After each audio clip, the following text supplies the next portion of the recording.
علیکم ورحمۃ اللہ وبرکاتہ نحمده ونصلي على رسوله الكريم وعلى أصوله وفروعه الطيبين الطاهرين أما بعد فأعوذ بالله من الشيطان الرجيم بسم الله الرحمن الرحيم وقضى ربك ألا تعبدوا إلا إياه وبالوالدين إحسانا صدق الله مولانا العظيم۔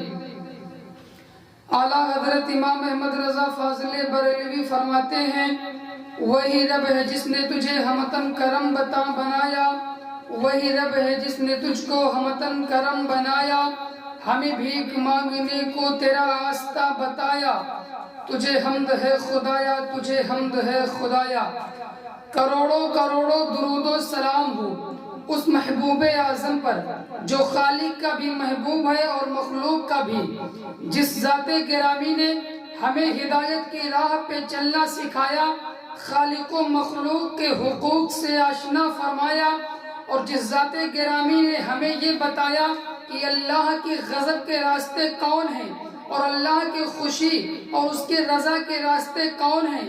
تو غضب کے راستوں میں سے ایک راستہ یہ ہے کہ لوگ اپنے والدین کو ستاتے ہیں، ان کی نافرمانی کا کرتے ہیں، ان کی شان میں گستاخیاں کرتے ہیں۔ تو حضرات، اللہ رب العزت نے قرآن عظیم میں تقریباً 15 مقامات پر اپنے حقوق کے ساتھ والدین کے ساتھ اچھا سلوک اور اچھا برتاؤ کرنے کا حکم صادر کیا ہے۔ سورہ بنی اسرائیل میں ہے وَقَضَىٰ رَبُّكَ أَلَّا تَعْبُدُوا إِلَّا إِيَّاهُ وَبِالْوَالِدَيْنِ إِحْسَانًا، اور تمہارے رب نے حکم فرمایا کہ اللہ کے سوا کسی کی عبادت نہ کرو اور اپنے والدین کے ساتھ حسن سلوک کرو۔ اور سورہ بقرہ میں ہے وَإِذْ أَخَذْنَا مِيثَاقَ بَنِي إِسْرَائِيلَ لَا تَعْبُدُونَ إِلَّا اللَّهَ وَبِالْوَالِدَيْنِ إِحْسَانًا۔ یاد کرو اس وقت کو جب میں نے بنی اسرائیل سے عہد لیا کہ اللہ کے سوا کسی کو نہ پوجیں اور اپنے والدین کے ساتھ حسن سلوک کرے۔ اللہ اکبر، اللہ اکبر۔ ان آیات مقدسات میں کس قدر اہتمام کے ساتھ اللہ نے ماں باپ کے مقام و مرتبے کو بیان کر دیا ہے، لیکن اس سے پہلے ایک بات ذہن میں رہے کہ اولیاء کی جو ہے اپنے والدین کی رضا کے لیے، ان کی خوشی کے لیے کوئی ایسے کام کو درست نہ ٹھہرا لیا جائے جو مذہب اسلام میں غلط ہو، غیر شرعی امور کو درست نہ ٹھہرا لیا جائے۔ قرآن مقدس کی آیت ہے وَوَصَّيْنَا الْإِنسَانَ بِوَالِدَيْهِ حُسْنًا وَإِنْ جَاهَدَاكَ لِتُشْرِكَ بِي مَا لَيْسَ لَكَ بِهِ عِلْمٌ فَلَا تُطِعْهُمَا۔ اللہ ارشاد فرماتا ہے کہ ہم نے انسان کو تاکید کی کہ وہ اللہ کی عبادت کریں، اور اگر تمہارے والدین ایسے چیز کی کوشش کریں میرے ساتھ شریک ٹھہرانے کی تو ہرگز ان کا کہا نہ مانے۔ حضرات محترم، آئیے اس آیت کریمہ کا شان نزول بیان کرتا ہوں۔ حضرت سعد بن ابی وقاص رضی اللہ تعالی عنہ وہ خوش نصیب صحابی ہیں جن کو میرے آقا نے دنیا ہی میں جنت کی بشارت دی تھی، جن کو میرے آقا نے دنیا ہی میں جنت کا مژدہ سنایا تھا۔ حضرت سعد بن ابی وقاص رضی اللہ تعالیٰ عنہ اپنے ماں کے فرما بردار تھے، ان کی خدمت کیا کرتے تھے، لیکن جب حضرت سعد رضی اللہ تعالیٰ عنہ نے اسلام قبول کیا، اسلام کی دولت سے مالا مال ہوئے، تو آپ کی ماں نے فرمایا بیٹا تو نے یہ کون سا نیا کام کر لیا ہے؟ اگر تو نے اس کام کو نہیں چھوڑا اور مذہب اسلام کو نہیں ترک کیا تو میں کھانا نہیں کھاؤں گی، میں پانی نہیں پیوں گی، اور جب میں کھانا نہیں کھاؤں گی، پانی نہیں پیوں گی تو میں مر جاؤں گی، اور جب میں مر جاؤں گی تو لوگ تجھے ماں کا قاتل کہیں گے، تیری شرمندگی ہوگی، تیری رسوائی ہوگی۔ اب حضرت سعد بن ابی وقاص رضی اللہ تعالیٰ عنہ کی والدہ نے کھانا پینا بند کر دیا، آپ فاقے کرنے لگی۔ میرے دوستو، حضرت سعد بن ابی وقاص رضی اللہ تعالیٰ عنہ کو جب خبر ہوئی کہ آپ کی والدہ نے کھانا پینا بند کر دیا ہے تو آپ اپنی ماں کی بارگاہ میں پہنچتے ہیں اور فرماتے ہیں اے میری ماں، تیری تو یہ ایک جان ہے، اگر اللہ رب العزت تجھے 100 جان عطا کرے اور ایک ایک کر کے سبھی جان نکل جائیں پھر بھی میں مذہب اسلام کو چھوڑنے والا نہیں ہوں، اس لیے کہ اللہ کا حکم ہے کہ والدین کے ساتھ حسن سلوک کیا جائے، لیکن اگر وہ کفر و شرک کا حکم دیں تو ہرگز ان کا کہا نہ مانا جائے۔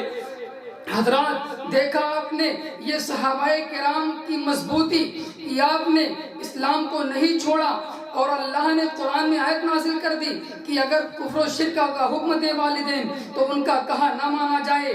میرے دوستو، میں آپ کو بتاؤں ایک بات، ہم اور آپ نماز پڑھتے ہیں، روزہ رکھتے ہیں، حج و زکوٰۃ کے فرائض کو انجام دیتے ہیں۔ نماز پڑھنے کے بعد ہم یہ یقیناً گارنٹی سے نہیں کہہ سکتے کہ اللہ نے ہماری نماز کو قبول کیا ہے۔ روزہ رکھنے کے بعد ہم یہ نہیں کہہ سکتے کہ اللہ نے ہمارے روزے کو قبول کیا ہے۔ حج و زکوٰۃ کے فرائض کو انجام دینے کے بعد ہم یہ نہیں کہہ سکتے گارنٹی کے ساتھ کہ اللہ نے ہمارے زکوٰۃ اور حج کو قبول کر لیا ہے۔ لیکن آؤ میں تمہیں پیارے آقا کی حدیث سناؤں۔ میرے آقا ارشاد فرماتے ہیں، اگر کوئی شخص محبت کے ساتھ اپنے ماں کا چہرہ دیکھتا ہے تو اللہ اسے ایک مقبول حج کا ثواب عطا فرماتا ہے۔ صحابہ کرام کا مجمع ہے، صحابہ کرام رضی اللہ تعالیٰ عنہم نے عرض کیا، اے میرے آقا صلی اللہ تعالیٰ علیہ وسلم، اگر کوئی آدمی اپنی ماں کا چہرہ محبت کے ساتھ 2 مرتبہ دیکھے تو اسے کیا اجر و ثواب ملے گا؟ میرے نبی نے ارشاد فرمایا، اگر کوئی محبت کے ساتھ اپنی ماں کے چہرے کو 2 مرتبہ دیکھے گا تو اللہ اسے 2 حج کا ثواب عطا فرمائے گا۔ ایک صحابی نے عرض کیا، اے میرے آقا صلی اللہ علیہ وسلم، اگر کوئی اپنی ماں کا چہرہ محبت کے ساتھ 3 مرتبہ دیکھے گا تو اللہ اسے کیا ثواب عطا فرمائے گا؟ اب میرے پیغمبر آخر الزمان نے ارشاد فرمایا، میرے آقا نے ارشاد فرمایا، جو جتنی مرتبہ اپنی ماں کے چہرے کو محبت کے ساتھ دیکھے گا اللہ اسے اتنے مقبول حج کا ثواب عطا فرمائے گا۔ حضرات، یہ ہے ماں کی عظمت اور ماں کی برکت کہ آپ کے جو محبت کے ساتھ آپ کے چہرے کو دیکھ لے اللہ اسے ایک مقبول حج کا ثواب عطا فرما دیتا ہے۔ میں آپ کو بتاؤں، تفسیر خزائن العرفان کے حوالے سے میں یہ بات پیش کر رہا ہوں۔ تفسیر خزائن العرفان میں یہ بات نقل ہے کہ اپنے والدین سے جب گفتگو کیا جائے تو اس انداز میں گفتگو کیا جائے جس طریقے سے ایک خادم اپنے مخدوم سے بات کرتا ہے، جس طریقے سے ایک غلام اپنے آقا سے بات کرتا ہے۔ میں آپ کو بتاؤں کہ والدین کی ناراضی سے آدمی کا خاتمہ خراب ہو سکتا ہے۔ میں آپ کو بتاؤں، ایک آدمی حالت نزا میں تھا، اس پہ موت کی کیفیت طاری تھی، اس کا آخری وقت چل رہا تھا، اس کو کلمے کی تلقین کی گئی لیکن وہ کلمہ نہ پڑھ سکا۔ اس کی خبر پیغمبر آخر الزمان صلی اللہ علیہ وسلم کو دی گئی۔ میرے آقا تشریف لائے اور اس سے ارشاد فرمایا، کلمہ پڑھ لے، لا الہ الا اللہ محمد الرسول اللہ صلی اللہ تعالیٰ علیہ وسلم۔ اب اس کی زبان پہ کلمہ نہیں جاری ہو رہا ہے، وہ کلمہ شریف نہیں پڑھ پا رہا ہے۔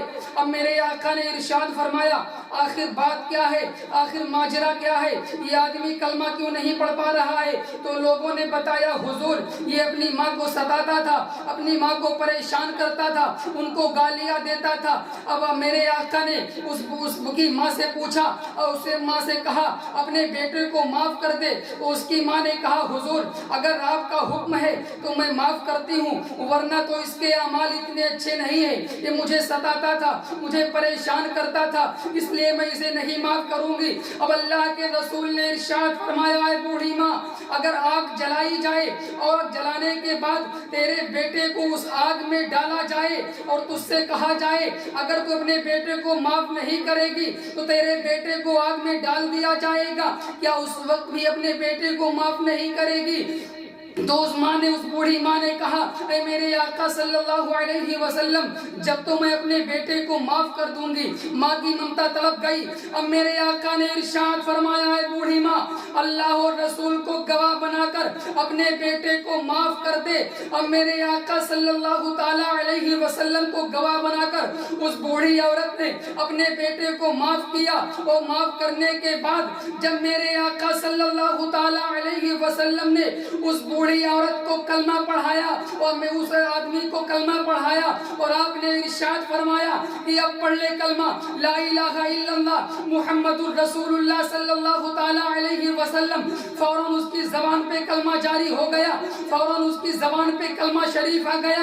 اب آپ نے دیکھا کہ اگر کوئی جو ہے اپنی والدین کو ستاتا ہے, اپنی ماں کو پریشان کرتا ہے, تو ہو سکتا ہے دوستو کہ اس کو موت کے وقت کلمہ نہ نصیب ہو. اور یہ کتنی بڑی بدنصیبی ہے کہ بتاؤ اگر کسی کی والدین ناراض ہوں اور وہ اس حالت میں چلا جائے تو اللہ رب العزت اسے سزاؤں کا مستحق بنا دے گا. Thanks for watching. Don't forget to like the video. And don't forget to subscribe.